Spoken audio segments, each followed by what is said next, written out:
And peace officer is very unique for public safety officers because that's what our role is. As an officer, we bring peace, we bring calm and comfort to a situation. And that is the most important concept or principle when someone wants to get into law enforcement, because you have to be open-minded.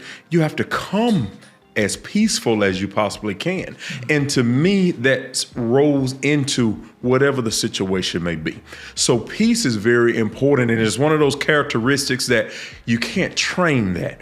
But through experience and dialogue and interacting with people, you better learn how to present yourself in a peaceful manner. And then it brings about a calm in whatever the situation may be. Peace and the officer piece is important because that's appearance. That officer, you're given that title because the way you appear clean, you're crisp, you're sincere. Automatically, it de-escalates situations. And that's an important part of what we do every single day. I love that. Mm-hmm.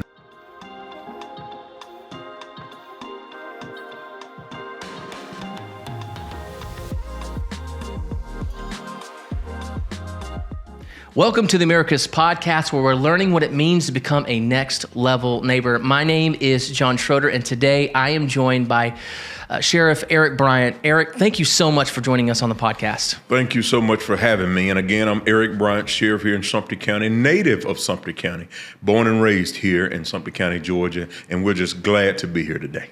Eric, I got a chance to meet you for the first time because you actually brought a gift from your wife that was correct. Also a guest on the podcast. Yes. And she is just an inspirational person. I check out on Facebook and just see what she's doing. Yes. But you came by to give us a gift, actually these mugs, these coffee mugs. Yes. And I was so encouraged by that because this is the first time I met you, and you didn't just come as a friend and as a neighbor, but you came as the sheriff, and you let me know, hey, if you need anything, here goes my number.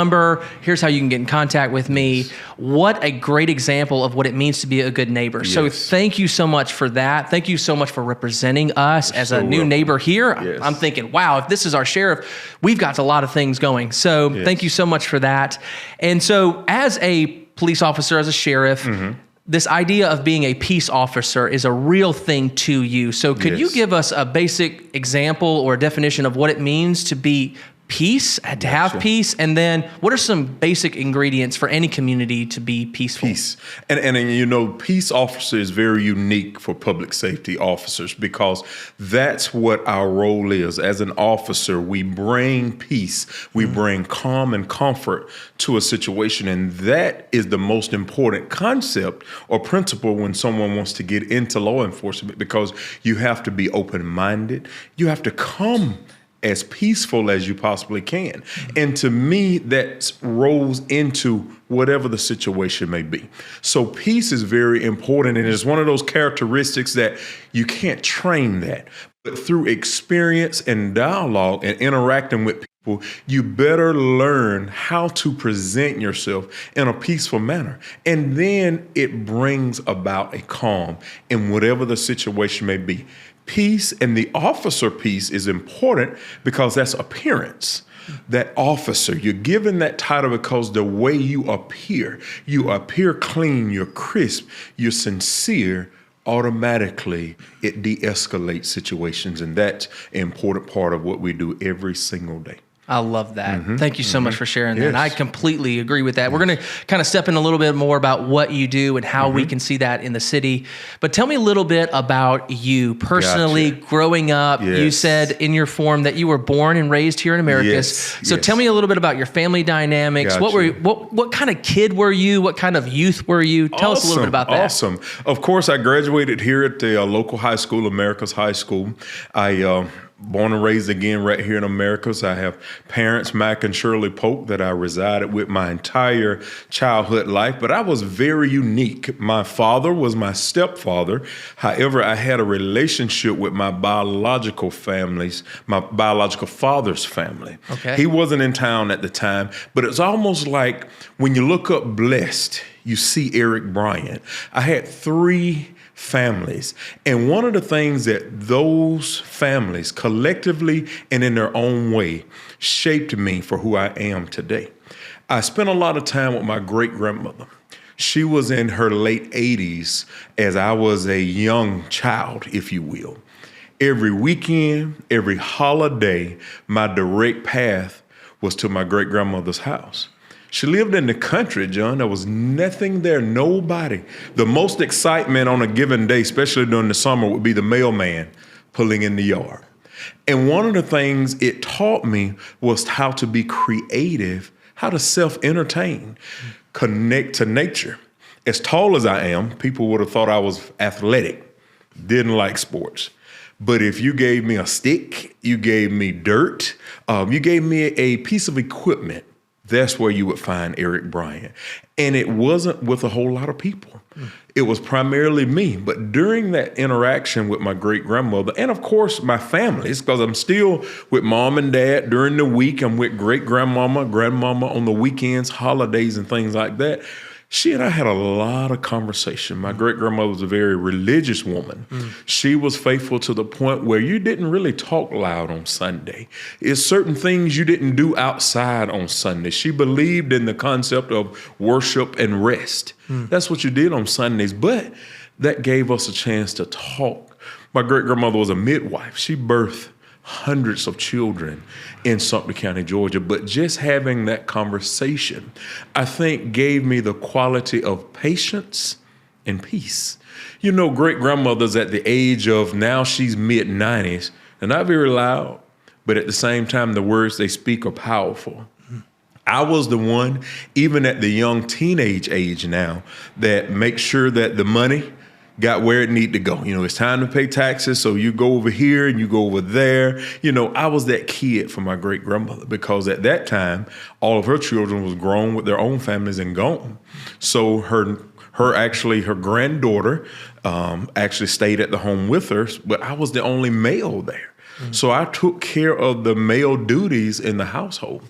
And interacting with her, and as I got older, being around my very diverse family. I have older brothers and sisters, and I have one brother that's younger than I.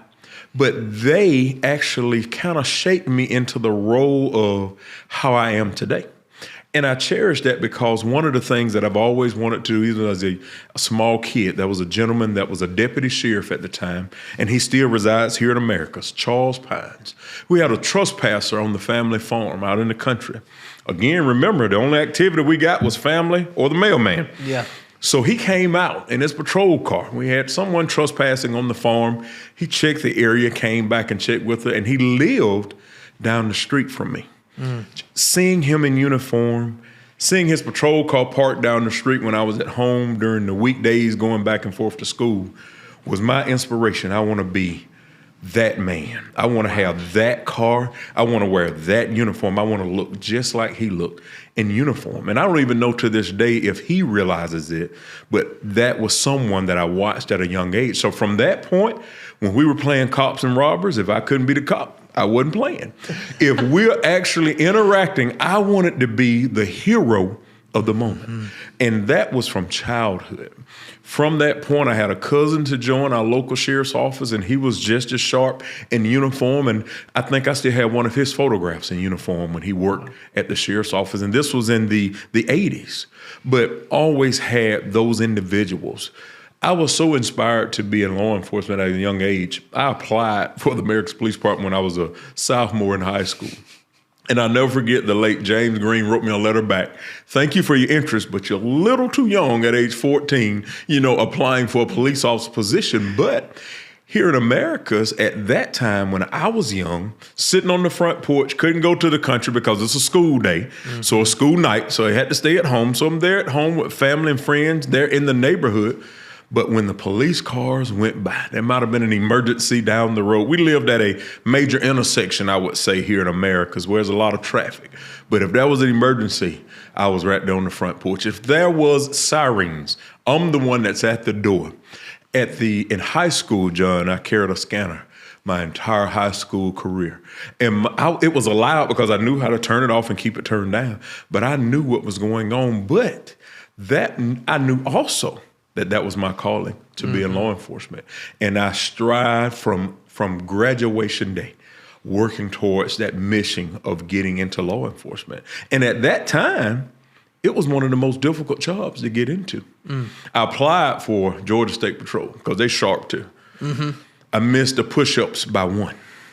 They're serious about their physical fitness part of it, but I didn't stop there. And the opportunity was given. But I think that those characteristics, my diverse family, interacting with a lot of older people. If that was a group of kids down the street playing basketball, I may hang out for a while, but I would be the guy over there hanging out with dad, granddad, uncle. You know, hey, how do you build that? Hey, we're going to plant this garden. And even in my high school career as well, I had a cousin and I had uncles. And if it was time to farm or plant the garden, if it was time to repair a water leak or fix a board, that's what Eric Bryant was. I really didn't interact. I didn't care to at this point because I was so intrigued about learning. But I think those qualities gave me the ability to learn and understand people because even in the midst of that, I was interacting with people at a young age. Always on Sundays, you was in church. You was in church every Sunday. That's what you done. And that was a certain attire, even as a child, that I had to wear when I went to church. And today, my wife and I kid about this. If I go to church without a jacket, I feel like I have just disobeyed everything I was taught because that was one of the things I was taught. But even then, you're interacting with older people and listening at them, following their directive. But at the same time, I think what was sticking to me the most is how they applied a directive.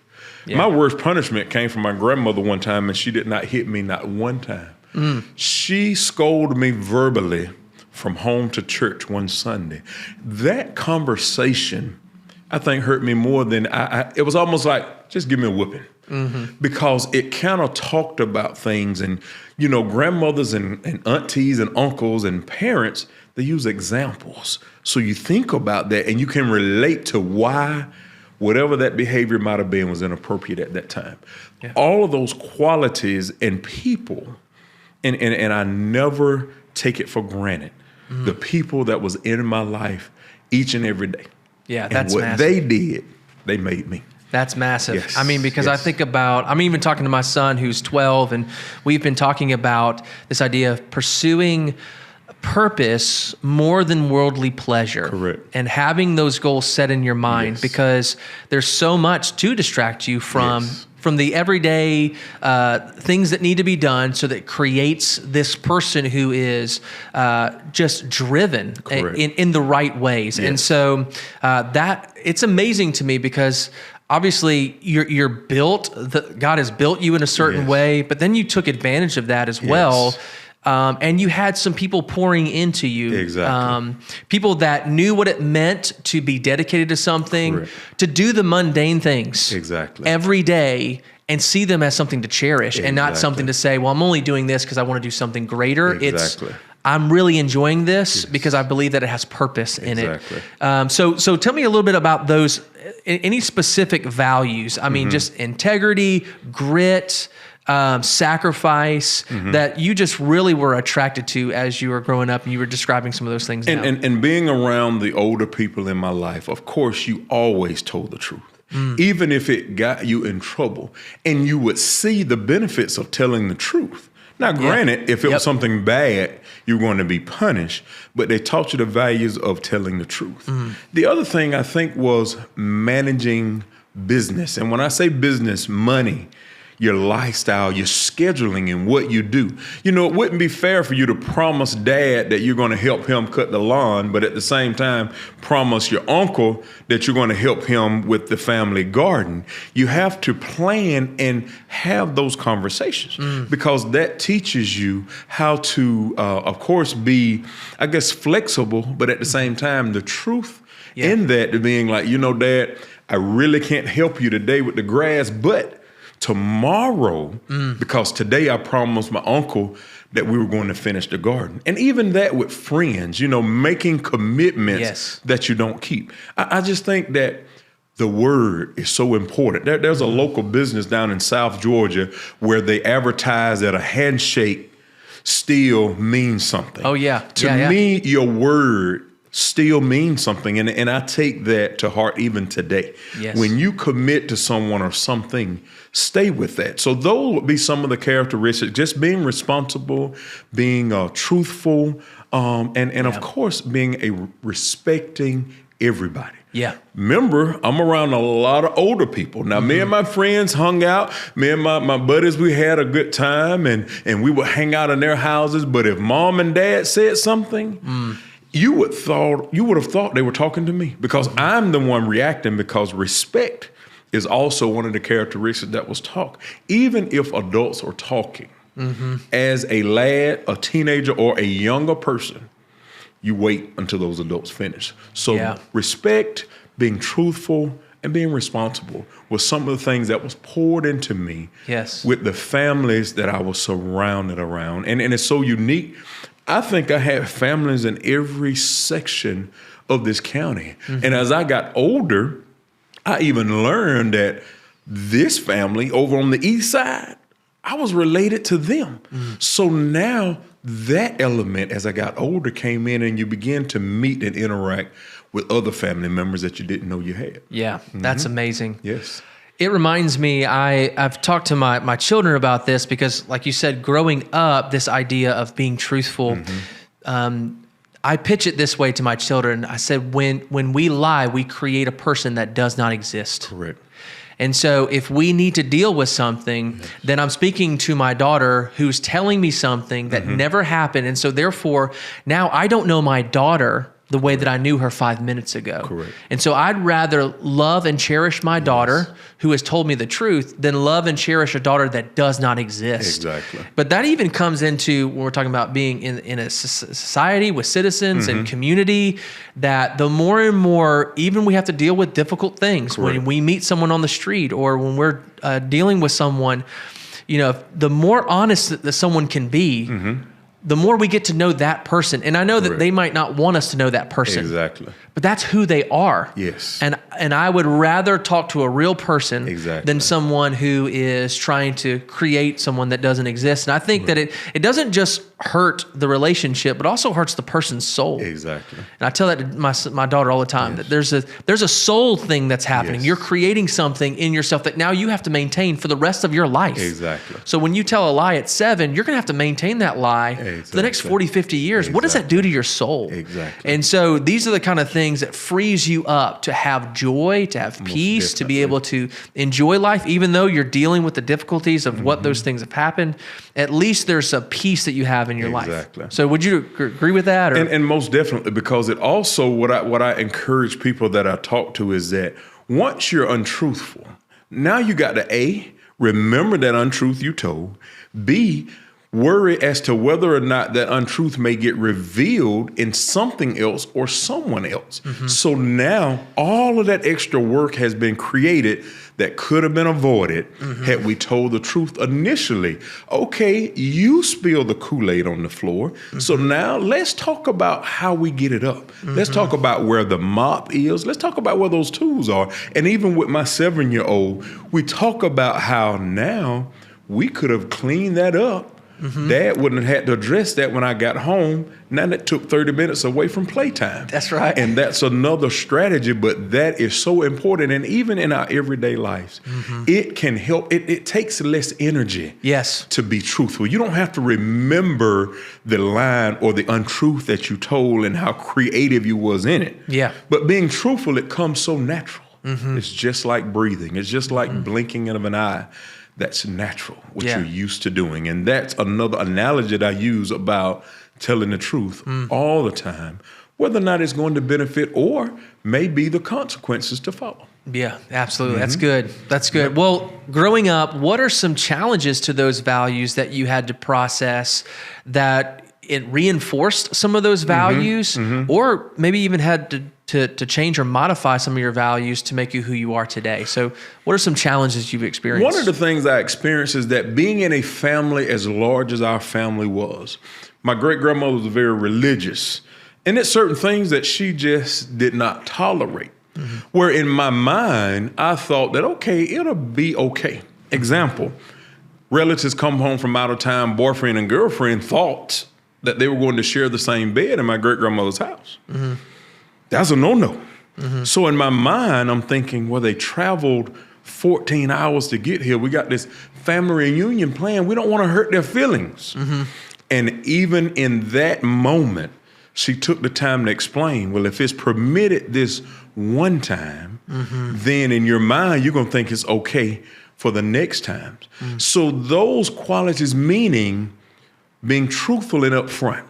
Grandmother could have easily just faked it that weekend or that week to allow that to go on, that she knew in her heart and in her mind was not the right thing to do. But everybody respected her more. Arrangements came about. She was truthful. And the end of the conversation, it will always be, and I still love you. But that's not going to happen. And that would just be one example of the values in standing firm. Yeah. As a child, I didn't have a lot of the bells and whistles that parents or children had. Nor did I know anything about my parents' finances, whether they was in trouble, whether they were running low on finances for the month or for the week. I never knew any of that because I was allowed to stay in a child's place. As I got around other families, I saw how conflict was handled. I remember, and even to this day, and my parents don't even remember this, they was having a family card game one night. Over a card game, it got so tense until people left, doors were slamming. My mom and dad didn't talk for a couple of days over a card game. And I promised myself that I would never allow anything to get me that angry. I was afraid for a little while, even though they came back around, friends eventually came back around. But in my mind, and as I got older, you all stopped being friends over a card game. You argued to the point where it woke you up, woke the kids up in the house over a card game. But one of the things that example taught me is that there is going to be conflict. But now let's look at the other ways we could resolve that conflict versus separating for a period of time. And I was able to see that through family and friends in my large family, but I also saw how someone would be the bigger person. Someone would say, hey, come on, give me a hug. Let's talk about this. But there were times where you would have family that maybe they might have skipped a reunion over something that happened 2 reunions ago.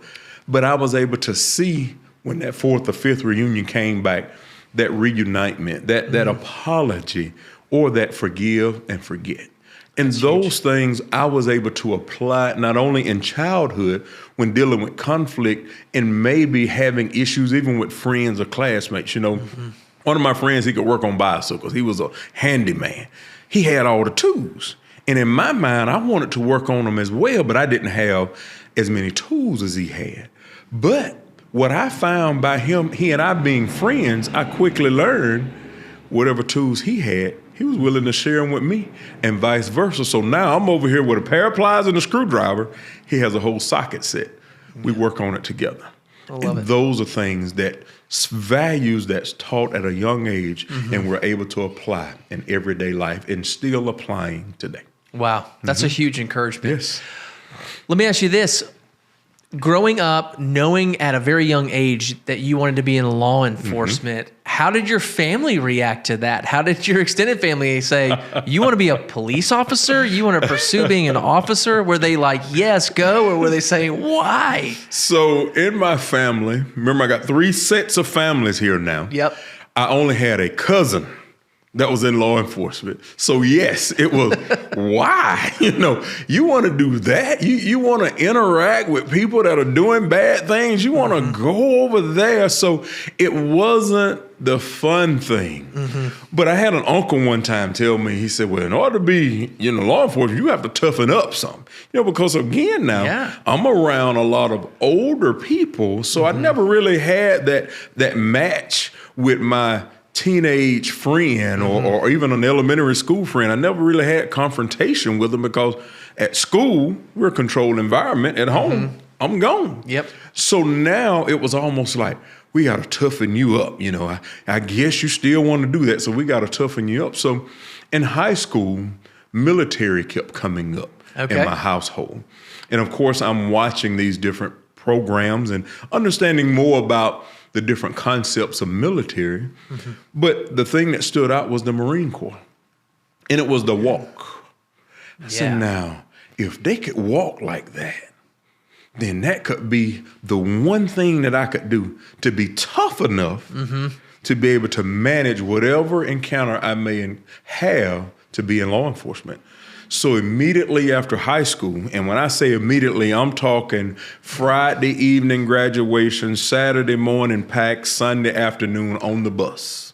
Wow. Immediately after high school, that was my next step, going into the military. So you had to have that same skills to toughen up, but the life skills taught was able to teach me the balance of understanding and applying. So off to the Marine Corps I go. Yeah. How long did you serve for the Marines? I actually in the Marine Corps, and I went reserve status. Okay. So what that allowed me to do, because of course, family wanted to get education. Education was also important in the household, but at the same time, we knew we had to have some financial support for education. So in the reserve program at that time, they had the military educational grants that automatically applied. So now I go active duty. I do my 6 months of active duty, basic training. I do my warrior training, it was called. Now I'm back home in my community. I'm enrolled in college. I bought my first car. I am ready now to start the life of adulthood. So now I finished Marine Corps. I've seen way more at this time I was about to say, than I wanted to see ever in my life, because now I left from, and the road that I was raised on in the country is Cowpen Road is the name of it today. Okay. Cowpen Road. Yeah. So you're thinking cows to California, to Paris Island, South Carolina, to Japan. And those are 3 places that I was able to explore the first time I had been away more than one state. Out of Sumter County, out of the state of Georgia, and out of Sumter County. We go to Florida all the time, but that was a one trip. Yep. I remember the one time we went to Kentucky. We didn't go north anymore. We always went south. But at the same time, the Marine Corps gave me exposure to other elements of the world. So now I'm back, I'm in school, but I'm remembering what I saw. I'm remembering how people interacted in different areas, trying to build Eric Bryant at that time and still get an education. Yeah, absolutely. So you coming back? Yes. Did your uncle say, "Oh yeah, you look shaped up, you look ready to go"? Or They said when I got back from basic training, they didn't feed the baby, because of course in the Marine Corps you did a lot of exercise, and so I was a chubby kid in high school. So when I came back, I was the anorexic kid when I came back. And I ate too fast, and that's why I wasn't gaining any weight. So people was like, is that Eric? Yeah, that's Eric, you know, and that's what the Marine Corps does when you first come back.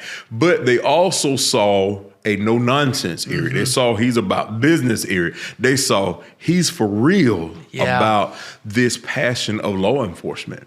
And during my college studies, it was boring, because now I'm in a confined setting. I'm sitting. I'm in a classroom. I'm listening. I want to be out moving. I want to be out doing something. So now I'm having to motivate myself for schooling to maintain a decent grade point average, but at the same time satisfy the requirements of the United States Marine Corps, because now as a reservist, I have to report to the base once a month. And that was part of my commitment to get compensated there, as well as receiving my supplemental pay for going to school full time. Yeah, that's amazing. Yes. So, all right. So tell me about the transition between that period of time and now currently. How long have you been the county sheriff? How did you get that, that job? Okay. Well, of course, again, Marine Corps, college. During my college career, remember, I'm a reservist now, so I'm only having to commit to the military 1 weekend out of the month, 2 weeks out of the summer. Again, giving me exposure. You know, I had a chance to go out to California. I had a chance to go to 29 Palms, California. Never been there in my life. But I'm living back in Sumter County. So now I'm able to apply for local jobs. And again, I had already applied with the police department. Wasn't quite old enough. I applied again with the police department, applied with the Georgia State Patrol. I also applied for the Sumter County Sheriff's Office. Remember, State Patrol, I missed it by one push-up. I was like, I'm in the Marines, I'm in the college, and one push-up? So then I get a call from the sheriff's office, interested in working in the jail at that time. And this was in 1996. Okay. I was hired as a jailer in 1996. And from that point on, the foundation had already been set with family, education.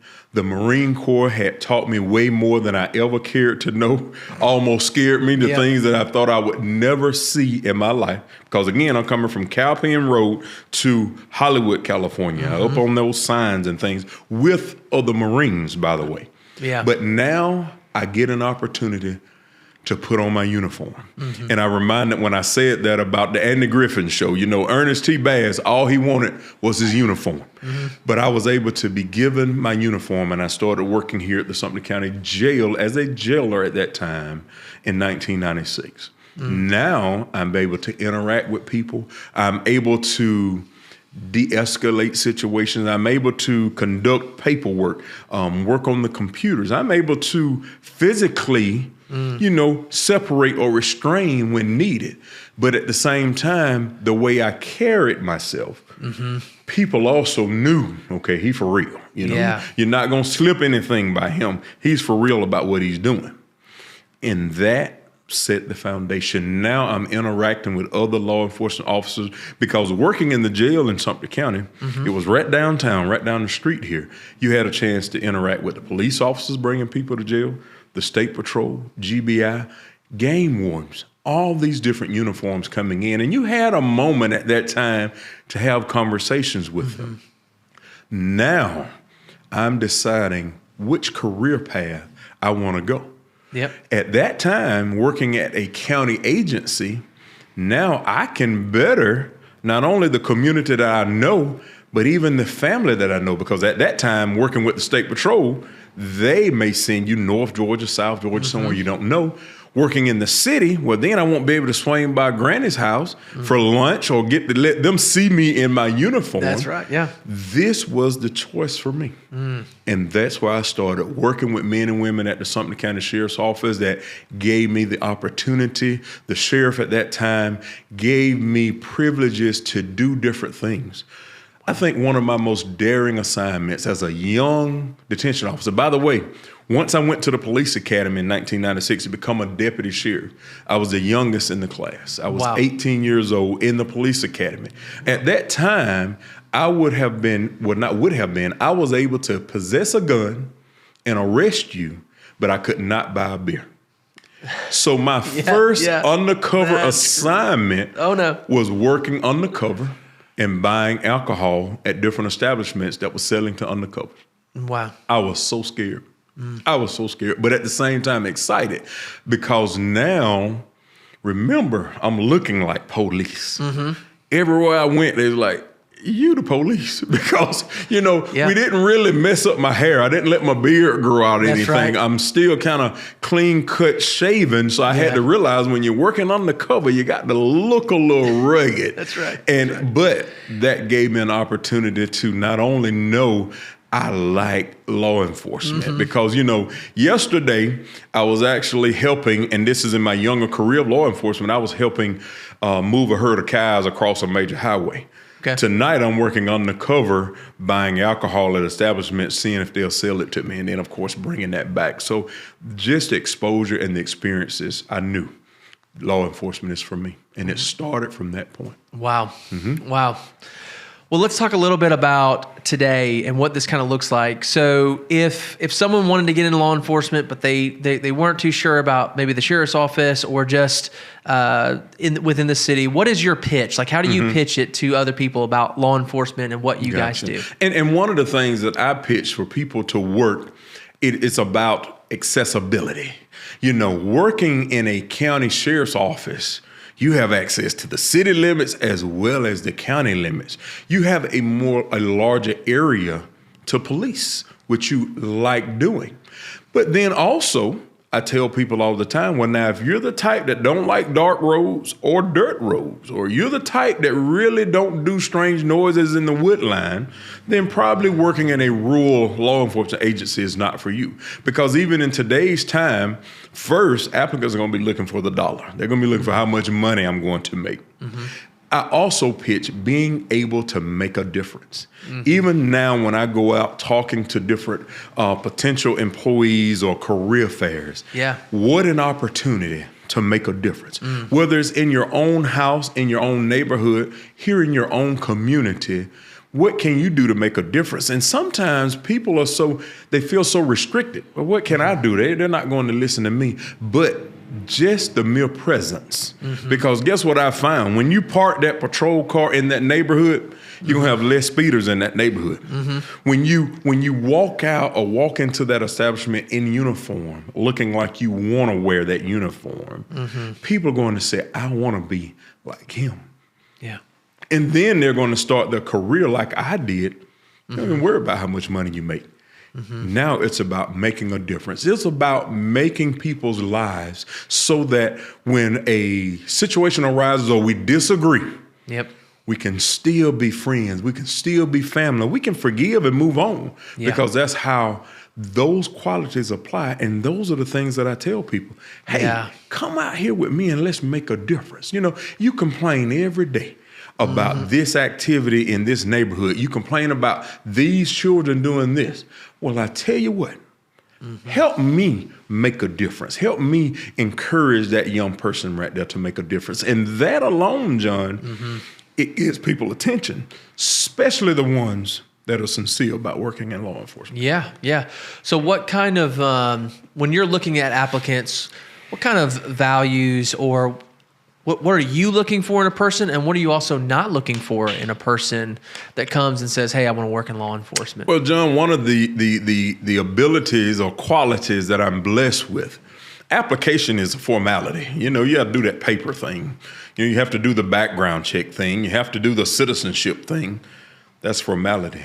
I have face-to-face conversations. I learn a lot about people just in conversation. I learn whether or not they're sincere about being a peace officer or whether or not it's someone just wants to have a sense of authority or tell people what to do.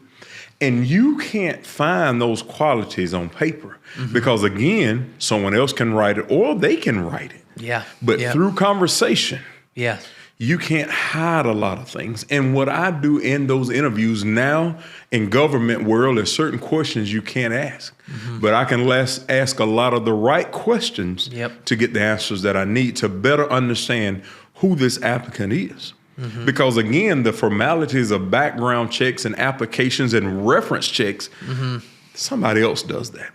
But I'm able to have that face-to-face dialogue, and that's what I do for each and every applicant that wants to put on a uniform that says something to county sheriff's office, because to me, that's important.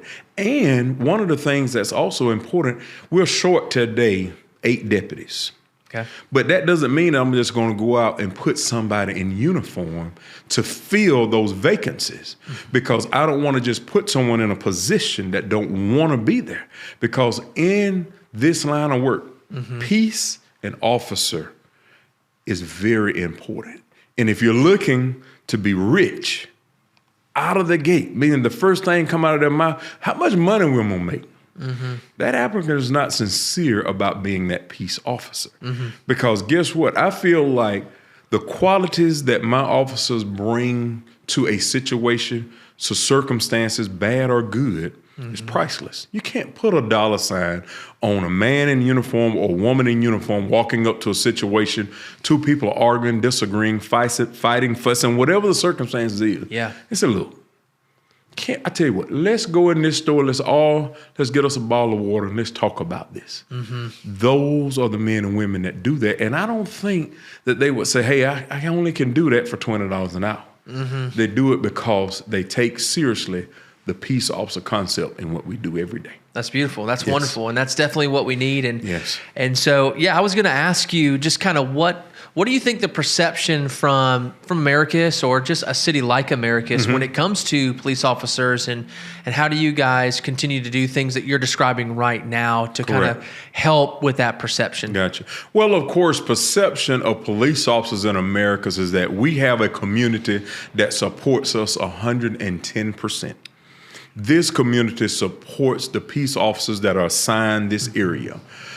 But we are surrounded by a world of negativity. Okay. We never get a chance to thank the officer for what he did because we're so frustrated about that citation we received based upon a situation we read or heard on the news or read that happened that went the wrong way or ended in a very negative or bad result. But I'm very proud to say that we have a community that support law enforcement, and we have a community that if they don't understand something, that they can connect with law enforcement leaders, they can connect with their government partners. You know, you don't have to send an email and wait 5 days for a reply, or you have to be put on a time slot to reach your leaders and your department heads when you have a question about why. And I think that what makes us most unique here in Americus in Sumter County, Leslie, Plains, and Andersonville, we have a relationship because now that helps better them, meaning the public, understand, well, man, now if that officer had done that out in California this way or over in Texas or Alabama, or why did that officer here, even in Americus, choose to do the wrong thing? Now they understand, guess what? We're humans. Yes. We're not robots. We're humans. We make mistakes. But one of the things that we do is we address those mistakes and don't look for them to be made again. Yeah. Also, they can better understand our concept, why we do what we do, why we do it the way we do it. We had an incident this morning where 10 officers went to arrest John. Like, why so many officers? Well, they failed to realize is that reason why it was so many officers, because somebody's watching your house, the neighbor's house, the traffic going by, and then there's somebody standing there just to answer your question. Because a citizen will come up and say, why so many of you all? Well, we're looking for someone that has been accused of a serious crime. So we want to make sure that we're protecting that person and everybody around this situation. And you know what happens, John? Well, I appreciate that because my grandmother lives over there and I sure wouldn't want anything to happen to her. But because you had someone there to take that time, what if I only sent 3 and they're all engaged in that situation? Nobody has time to talk to the citizens to want to understand, hey, what's going on over there? Or whether or not are we in harm's way because it was so many of you all. No, we're focused on this situation, but this is why we all came in this manner to keep everybody safe. Now, hey, what we're looking for was not in that house. John is not in there that we were looking for. So now we're gone and everybody is safe. Yeah. People respect that and they better understand it. We still have to give citizens the time to get their 2 cents in. And even if you give them that 2 cents, but they want to give 20, you can let them know, say, hold it. I got that 2 cent piece. Let me go finish this.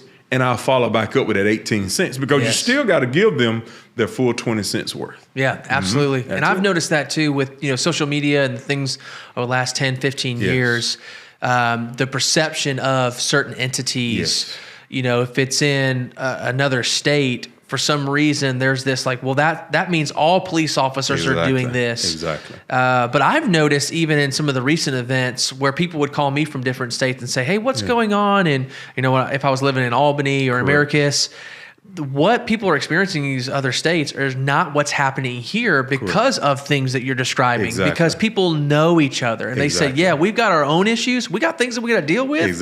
But it ain't that. And so that's a huge testament to what you guys are doing is because it's not spread into this degree because the way that you guys are handling things. And so I just want to thank you for that. And it's huge encouragement for me to be a new citizen here and knowing that, I have your personal cell phone number that I can contact you or I can contact the department and say, hey, I have a question here. And you're not saying, okay, what is the political answer? You're saying, John, this is what I can tell you right now. I don't know if it's the right answer, but we're going to go with this route. And if you need anything else, let me know. And that's huge. People don't want to be put on a timer. They don't want to be put on a machine and say, I'll get back to you. So thank you for doing that. I think that's really huge. So let me ask you this. What are kind of the top 3 calls that your department gets on a daily basis, and we had talked about a little bit earlier too. Just maybe some things that we as citizens can help prevent some of those top calls. Gotcha. Of course, the top calls for service at the sheriff's office would be domestic violence calls, and that's when somebody don't get along: husband, wife, girlfriend, boyfriend, friends. Even business owners, hey, customer not satisfied. That's the top call that we receive here in Sumter County. I would say the second top call would be some type of traffic infraction. Hey, we're in a rural area, there's been an accident, or someone has hit a deer, or in Sumter County, someone has struck a wild hog or an animal in the roadway. And then, of course, I would say the third highest call would be property crimes, and that's thefts or damage to property. They run over the stop sign, they ran over my fence last night, that type of thing. But domestic violence calls would be the top call volume that we receive at the sheriff's office, and those calls can touch on all of those areas because now someone ran the stop sign, took down the neighbor's fence. But instead of having a gentleman conversation about it, now they're in an argument. That's labeled as a domestic dispute.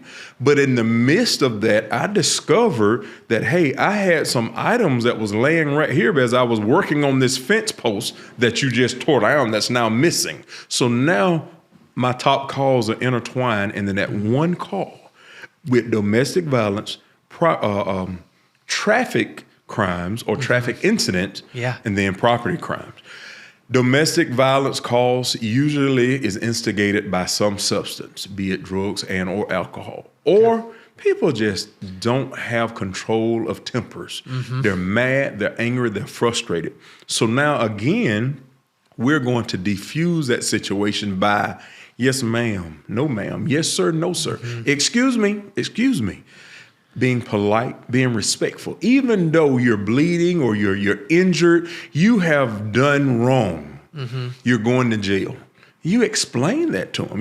We're not to sneak up on people to identify these are the circumstances. We explain and take that time to have that conversation, but we also have to maintain control because now all the onlookers are looking to see what's going on. They're adding in their 2 cents worth. So now you got to make sure that situation doesn't escalate whatever you may be dealing with at that given time. So now, even dealing with domestic calls, we train our officers what to look for, whether or not there is chemical substance abuse present, whether or not there's weapons present. Those are things that are automatically giving out to the officers as they respond to that call.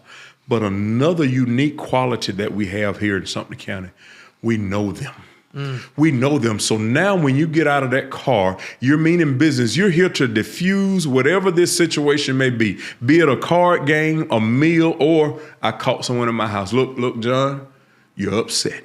So you come over here, stand right here and talk to my partner. Let me go inside and talk to this other party. That relationship has now diffused a whole situation that could have turned really bad because in domestics, the other substance there is emotions. Yes. You have children present. You have adults that are heartbroken by a circumstances or situation that you're responding to. So emotions are there as well. And then you have one of the things that we have in the community, again, being the size we are, now who's going to know? What are my neighbors going to think that I've had to call law enforcement to my home for a situation like that? So now that kind of teaches us how to act and how to perform outside of the house. Yeah, that's huge. What are some calls in a positive sense that you wish that you would get more of to help out with our city? I know that you guys do like anonymous calls and things like that. What are some things that are difficult to deal with, but are better in the long run than other things? Well, of course, today, unfortunately, we found a deceased person in her apartment. She lived alone. Family lives out of town, but we don't know who that next of kin is. Because of resources that we have here through our governmental entities and approving funds, we have some technology now that we can put in a name, a date of birth, and find people that are connected to this individual. So now the situation went from, I don't know who to call about this lady passing today, to 30 minutes later, hey, I got a phone number for a possible daughter out of state. Let's go ahead and make that call, versus not knowing for a period of time. Yeah. That's the call. Or this morning, because we're very privileged here in our community, middle school student that's about to undergo a major operation tomorrow. This morning, I went to his homeroom class, and I FaceTimed his class to him in the Children's Hospital in Atlanta, encouraging him, getting ready for his surgery in the morning. Those are the calls of request of services that we get to connect to the community. Tomorrow, we're going to do a birthday parade for an elderly lady. Next week, we're going to do a cupcake party at the nursing home. Week after that, we're going out to the college, and we're just going to play basketball and encourage some of the college kids to, hey, show us how to do it, and let me show you how I do it. Yeah. That's the uniqueness of a community our size. A couple of weeks ago, we went out to an exercise program. A young lady has a business, and it's talking about being physically fit. She wanted to make sure that deputies were in shape and condition. And it was 10 minutes, but it felt like 2 hours. But the most important thing that came out of that was employees from different divisions of the sheriff's office. We was interacting together. The music was there, and we were having a good time. Because guess what else we have to exercise in dealing with those domestics, those traffics, that property crime? We have to exercise our minds. That's right. And we have to make sure that we're in a clear state of mind to help others deal with their situations, to be able to make that call to daughter that says to you, I felt like that's what you was going to say. Yeah, yeah. To be able to encourage that young man about a major surgery at the young age of 13, he doesn't even understand the seriousness of it. But now we left him with a smile on his face and a FaceTime phone conversations with all 28 of his classmates and his favorite teacher, by the way, Miss Fulton. Love it. Yes. Love it. Yes. Well, I know that when someone calls you for a particular, and normally it's probably a traumatic event that's going on in their lives, that obviously is something that they have to process on a personal level. But every call you get is one of those. So how you just kind of described a little bit about that, but I'm always very thankful for our first responders because what you guys have to see every day is sometimes the darkest moments of people's lives, the messiest moments of people's lives. How do you guys stay mentally, spiritually, emotionally healthy through that, through this time of just doing all the time, just engaging with some of the most difficult times of people's lives? One, they work for Eric Bryant. Love it. Two, we have to smile. We have to laugh.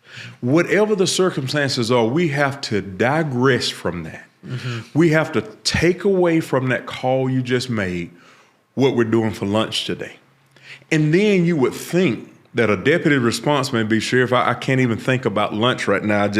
I feel so sorry for this daughter in that situation. Yes, I feel sorry for her too, but guess what? We got to go get some lunch because, hey, we got a detail coming up.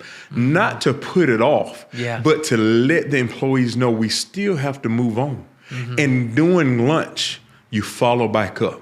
Hey, that daughter called. She appreciated us calling her about her mom today. She's catching a flight. She'll be in tomorrow. It gives you closure. Or that arrest you made, to be able to give the message back to the arresting officer. John, do you know how powerful it is for someone that you arrest to send message through the jail staff?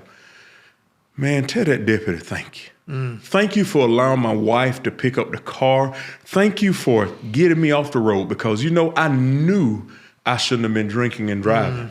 I knew it. My wife was just fussing at me this morning about I'm going to get caught drinking and driving or driving without a license. What that does, we take those moments and we hype them up. It could very well be a traffic stop where you wrote 3 citations, but that call that comes in from that driver that received them or the family of that driver that received them saying, thank you. Appreciate you doing that, because I've told her time and time again, put those children in those car seats. We hype that situation up because that's important, and a citizen took the time to make that call. That's huge. Here in Sumter County, the offender realizes that I've tapped out. I can't do this by myself. Young lady called our office Monday, John, and she had stolen some items from a local store here in Sumter County. She said, I know I was wrong, but I couldn't help it. But if you can come talk to me and take me to the jail, at least now I won't have access. Where do they do that at? Where does the bad guy call law enforcement?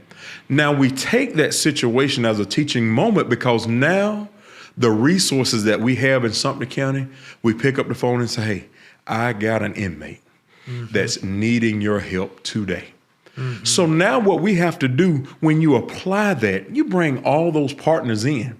So now a week later, I touch bases back with that deputy. I say, hey, that young lady signed up for that program. She's actually off to a rehab facility getting her some help. She got her children squared away and got the things that they needed.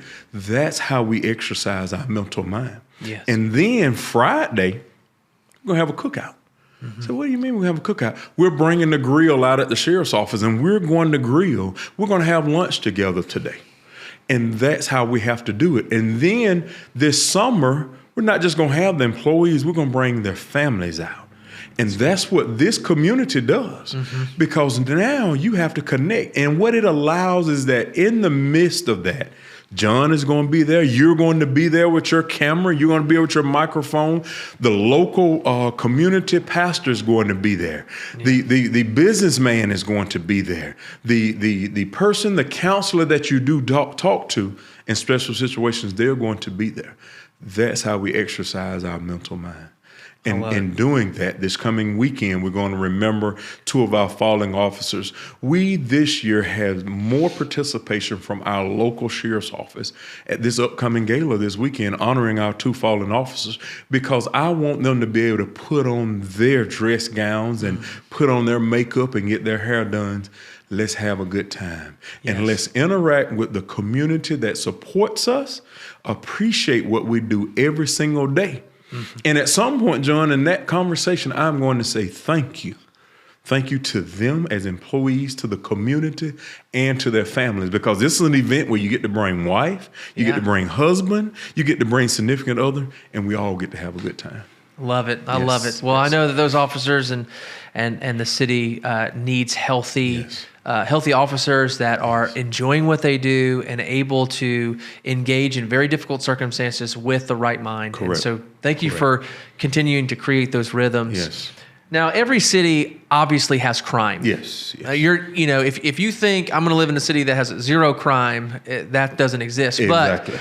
But when we look at crime in Americus, what are some ways that we can see crime decrease? What are some ingredients for a good city that is decreasing its crime? Gotcha. The most important and main ingredient is a line of communication. I can't do anything without somebody calling to say this is happening or this is happening. That's the main ingredient. The second ingredient is resources. Our resources, yes, are limited, but we have the resources. So now it's the connectivity. You know, we have these nice patrol cars that the governments and taxpayers provide us to ride in. But you know, if all the windows are up and we never talk to the public, it defeats the purpose, because that's the public that we're going to need to interact with. So now what we're doing now is engaging in more community programs, community dialogues. Now, what we're finding, though, John, is that the element and the people that we're wanting to reach, they're not coming to our community events. They're afraid of us in uniform. So now what we do is we respond to them. Fight call comes in at the local ballpark. Domestic disturbance call comes in at the community center. Now we get to go. We go in more than one. We go 3 or 4 units may respond to that. But as we're dealing with that situation, it gives 2 or 3 other officers just to engage in conversations. Yes. That conversation builds a relationship. That relationships build now a potential for an appointment and or commitment. So now what we're doing in our community to combat crime is continuing to engage our community, having dialogues just like we're doing today, and being very creative about that dialogue. You know, it used to be I would get on the microphone or get on the bullhorn and talk to the crowd, but the crowd is only limited. So now I got to be able to find the element that I'm looking for in the avenues in which I know they're listening. That's good. And that's through the technology that we take advantage of today. So now I send messages out or I ask questions because people don't quite understand why they pulled me over for that. It is so minor and so many other things are going on. Well, that pullover for, say, a tag violation established a relationship between that officer and that citizen, but it also shared with that officer about a more dangerous situation a mile back. Glad you stopped me. There's a tree across the road. I had to go all the way around to get past it. Now we're able to save someone else from getting hurt. Well, while dealing with the tree in the roadway, the local neighbor comes out to help. I got a question about something. Relationships and connection. Now, that was a small group that you're interacting with, but that neighbor that came out, John, is going to connect me to a larger group. And that's what we're doing here in Sumter County, to connect with our communities. And that's the biggest piece, is just taking the communication, the technology, and connecting it to the right people. And to allow the opportunity for them to ask questions. They don't understand why I do what I do or where I go. So let's talk about it. Let's dialogue about it so now you'll better understand. You may not still agree, but guess what you've done? You took the time to explain. And that goes back to that 2 cents worth to give them that full 20 cents worth of conversation. Yeah, so we're looking, and part of that question too is looking kind of towards the future. Correct. What things can we do now that kind of gives us this beautiful picture of where we want to go? Correct. You know, every city needs to thrive. It doesn't mean that it's going to grow numerically, but every city needs to thrive. And that if that thriving means growing or staying the same, you want to have that element of we're excited, we want to be here, we want to engage in the things that are happening. We want to stay. You know, we would love for the college students to come and stay and invest here, invest their ideas, their creativity right here in the city. And so, and part of that too is, you know, when we think about crime, we think about people that have lost, maybe have lost something, or they don't have a strong identity, they don't have a strong purpose, or they don't feel like they have the resources to be able to do something great.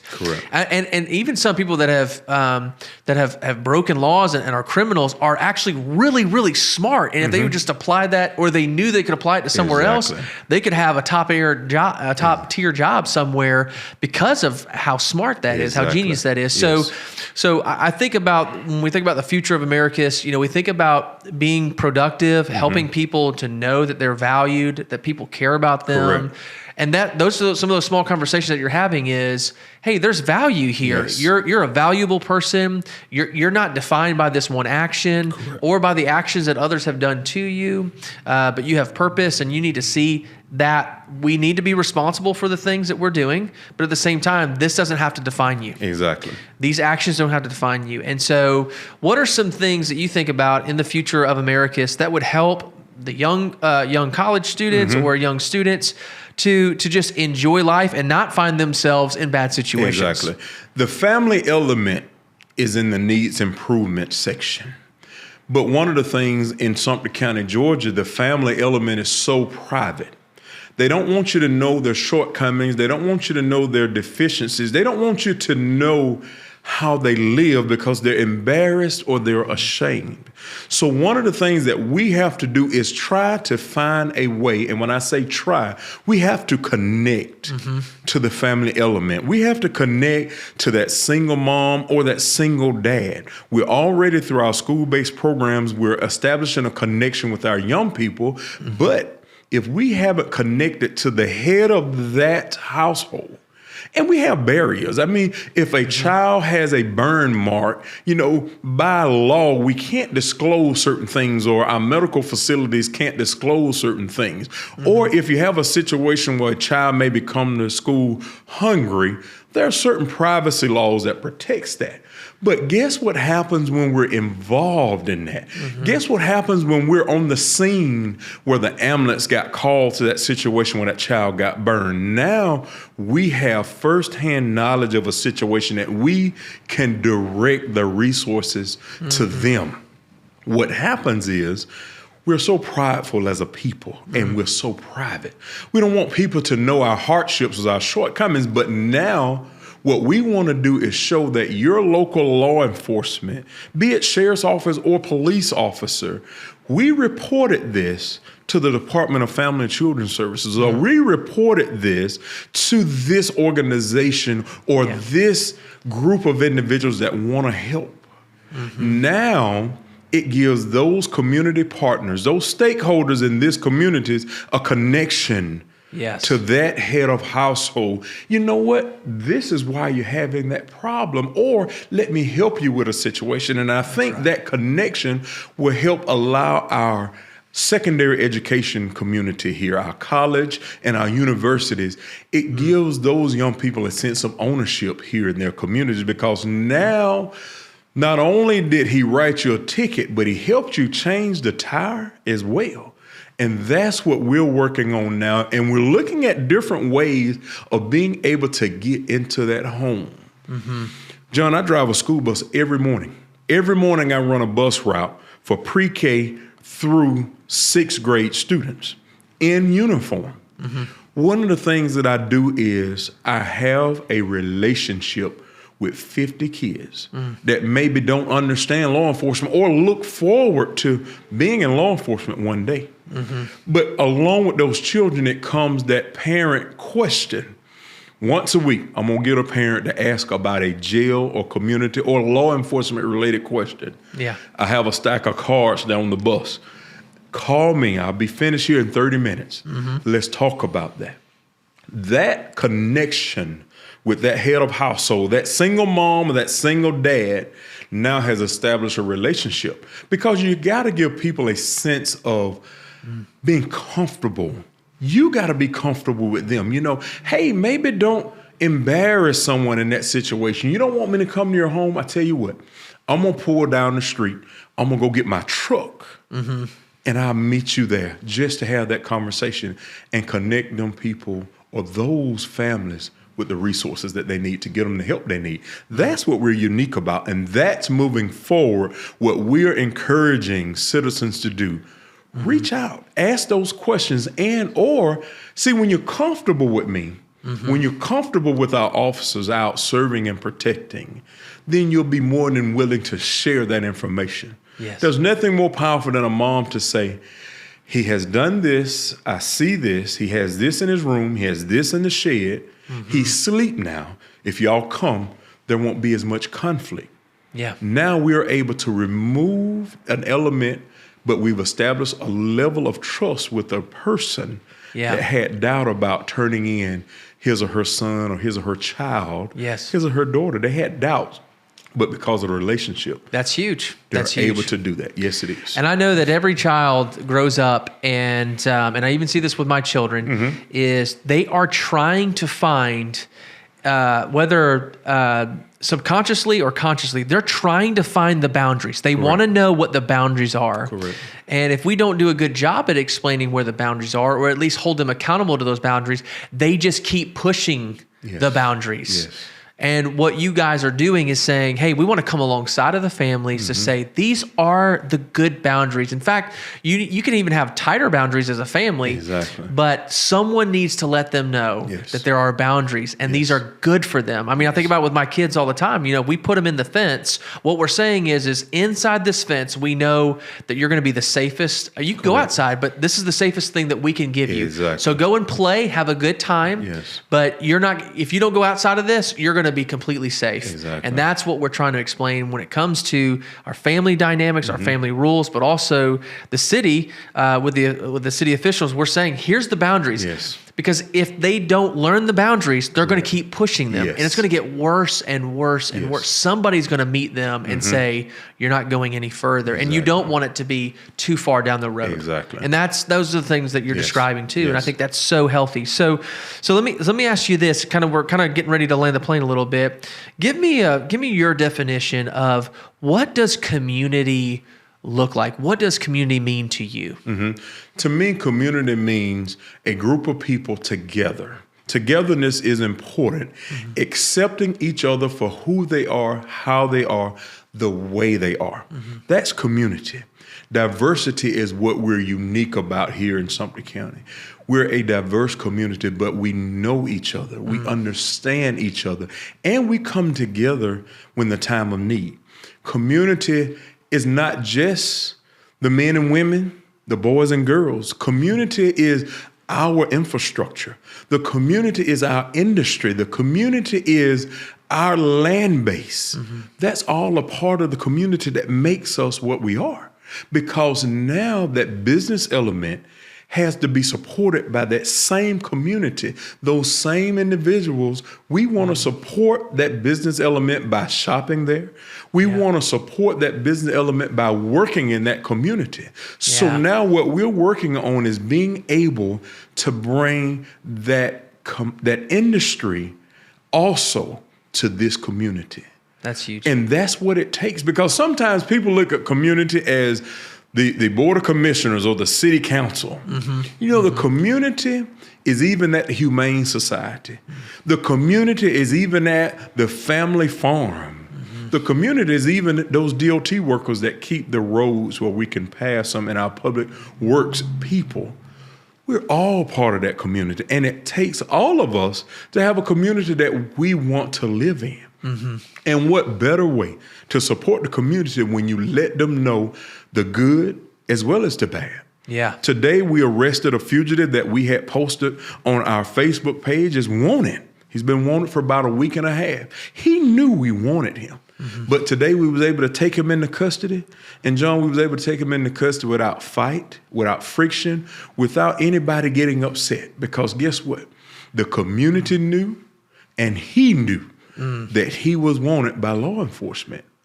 Everybody ends the day peacefully. He now accepts responsibility for his actions. Officers go home safe. And what does community do? Appreciate you for keeping us safe. Yeah. That's what community does. I love it. Everything. I love it. Yes. As I mentioned before several times on the podcast, we moved in April of last year, and one of the first things we wanted to do was hit the ground running and just meet our neighbors, meet the people around us. And this idea of being vulnerable, this idea of being honest, this idea of being respectful of other people, even when it comes to just the normal elements of how you interact with your children, getting out of the car, your pets, all of those things. You know, you want to be, which is one of the things about this podcast, is learning what it means to be a next level neighbor, neighboring well together. And so my son and I, we go play in the basketball court right outside of Reese Park. And I tell my son, every time we go out there, if we don't know a person, we go and we introduce ourselves. We get a chance to hear from them. We say, hey, can we play with you? So this idea of getting out of your comfort zone just a little bit, to meet people where they are, to enjoy people, to be a learner, I think is so impactful, and it builds that relationship as you're describing. And you guys are modeling that as law enforcement, to say, hey, if we look more like this, we will get less calls, and we will be okay with that. Exactly. Because that gives us more time to go and hang out and play basketball, you know, with the local community. So let me go ahead and do this. We do a couple rapid fire questions at the end, and these are kind of just more personal to you, so that we can just enjoy getting to know you a little bit more. So we didn't talk much about high school, but what was your favorite class in high school?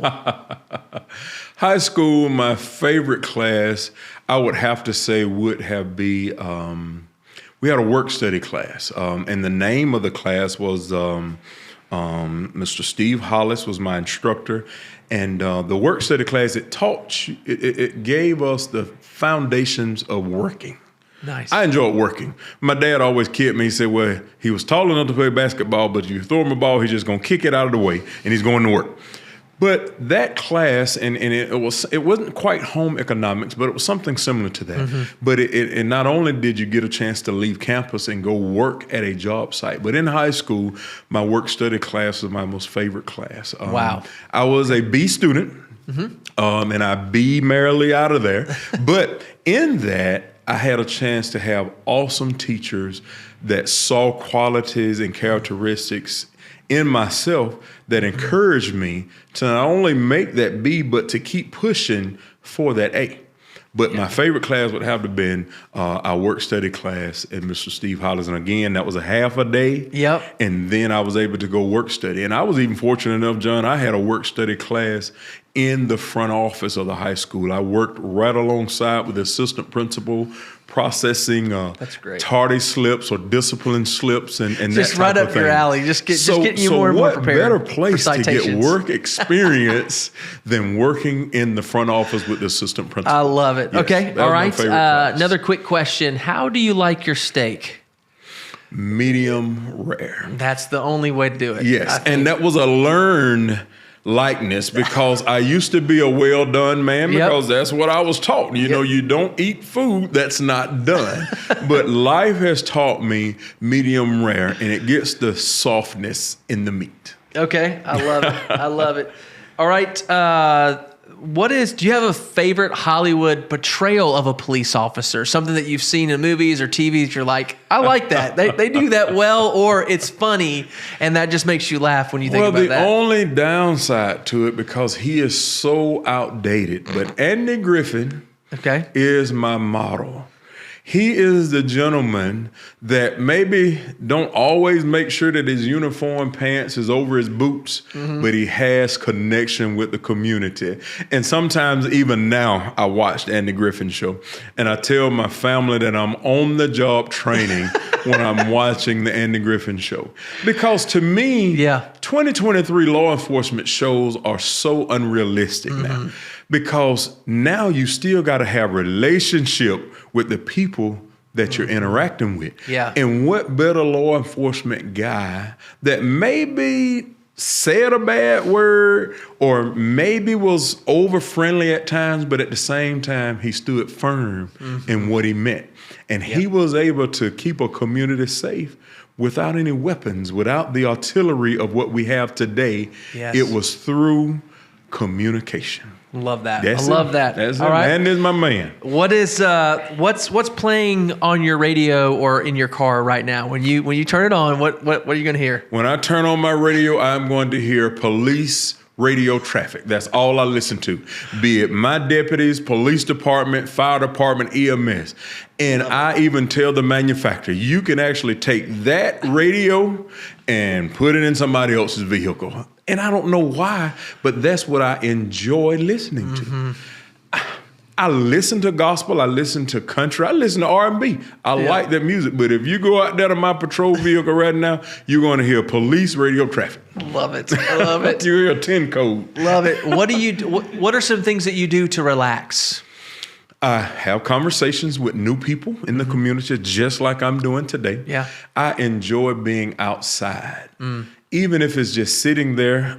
I have ridden my riding mower so I had to take my riding mower to the shop to get a set of tires put on my riding mower.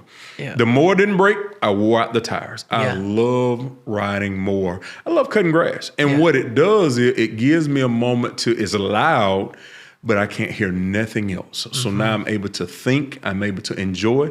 And of course, I love other outdoor activities, but mainly I even have to remind myself to get out of uniform before I get on it. You may ride by my house and see me in full uniform on my ride mower. Love it. I tell people all the time that's my second patrol car, my That's ride mower. funny. That's great. That instantaneous though, feel of watching it being cut is just so enjoyable because sometimes, you know, depending on what your job is it takes sometimes several weeks, months, years to actually see results. You're like, well, this is awesome. I love this. If it's not straight, John, I will redirect the pattern and cut the whole yard over again. I love it.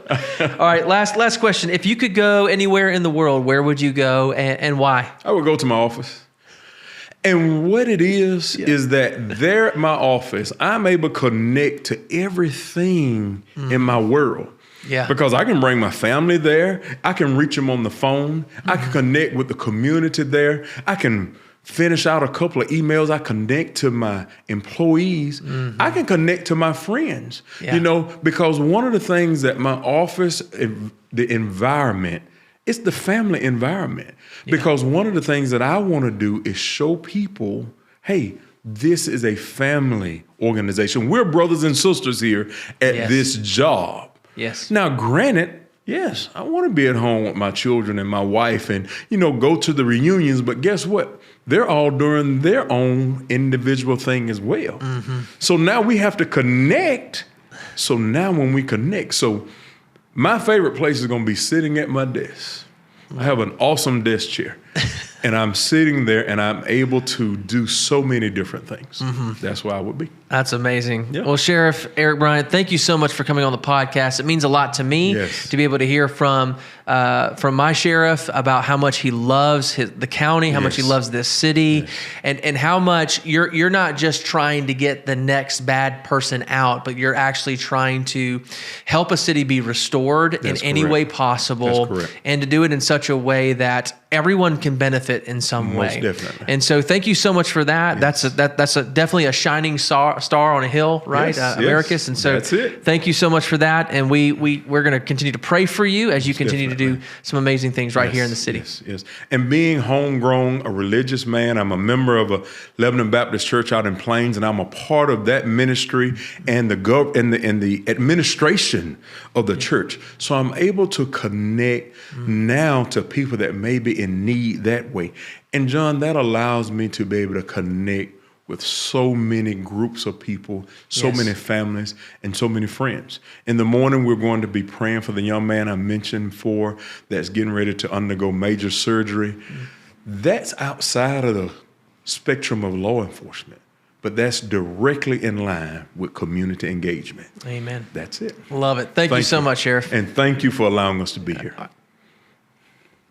All right. Somebody was supposed to say cut or that's a wrap or something. You just said This it. is You awesome. just said it. This is awesome. This is awesome. And No, it thank gives, you so much. I think, John, when I do this, though, I can hear what I'm saying because guess what? If we talk about implementing things and we never put it to action, how are we going to change? Yeah. But what happens is this is my